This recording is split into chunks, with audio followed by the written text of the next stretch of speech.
তৃতীয় নাম্বার বৈশিষ্ট্য হচ্ছে পৃথিবীর ভিতর যত ধর্মীয় কিতাব আছে, আমি অনেকগুলি ধর্মীয় কিতাবের নাম বলেছি, বেদ, রামায়ণ, চিন্তাবেস্তা, বাইবেলের নিউ টেস্টামেন্ট, এরপর টিকটকার, যতগুলি কিতাব আছে কোন কিতাবের হাফেজ কিন্তু আপনি খুঁজে পাবেন না।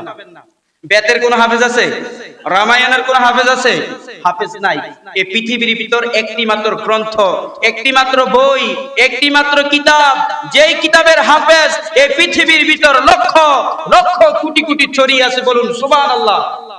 তাহলে এই পৃথিবীর ভিতর যত ধর্মীয় কিতাব আছে কোন ধর্মীয় কিতাবের হাফেজ আছে? নাই। শুধু একটি মাত্র ধর্মীয় কিতাবের হাফেজ আছে, সেটার নাম কি? আল কোরআন। আবার আল্লাহ বলেন, আমি কোরআনটাকে সহজ ভাষায় নাজিল করেছি। রব্বুল আলামিন কোরআন আল কারীমের 54 নম্বর সূরা সূরাতুল কামারের 17, 22, 32, 40 নম্বর আয়াতে একই কথা চারবার বললেন। আল্লাহ বললেন, ওয়ালাকাদ ইয়াসসারনাল কুরআনা লিযিকরি ফাহাল মিন মুদ্দাকির। সুবহানাল্লাহ পড়েন।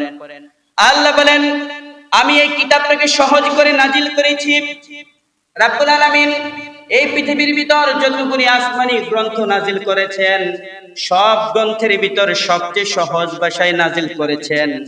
সবচেয়ে সহজ ভাষায় যেই কিতাব নাজিল করেছেন ওই কিতাবের নাম হচ্ছে আল কোরআন। সুবহানাল্লাহ করেন।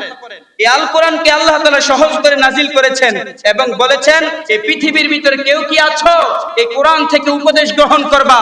তাহলে আর দেরি করো না, কোরআন থেকে উপদেশ গ্রহণ করা শুরু করে দাও। আল্লাহু আকবার বলেন। তাহলে আল্লাহ বলেন, কোরআনটাকে আমি সহজ করে নাজিল করেছি। আবার আল্লাহ বলেন, শুধু সহজ করে নাজিল করি নাই, সহজ করে নাজিল করে তোমাদেরকে মেসেজ দিয়েছি, কোরআন থেকে তোমরা উপদেশ গ্রহণ করো। আচ্ছা, কোরআন থেকে যদি আমরা উপদেশ গ্রহণ করি, আমরা কি ক্ষতিগ্রস্ত হব? আমাদের ক্ষতি হবে?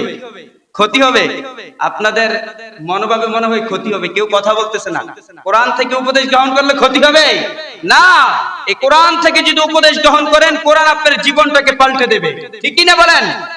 তাহলে কোরআন আল কারীমের 3 নম্বর বৈশিষ্ট্য, এই কোরআনের হাফেজ এই পৃথিবীর ভিতর লক্ষ লক্ষ কোটি কোটি। কোরআনের হাফেজ কেউ কমাতে পারবে না, কিয়ামত পর্যন্ত এই কোরআনের হাফেজ এই পৃথিবীর ভিতর থাকবে।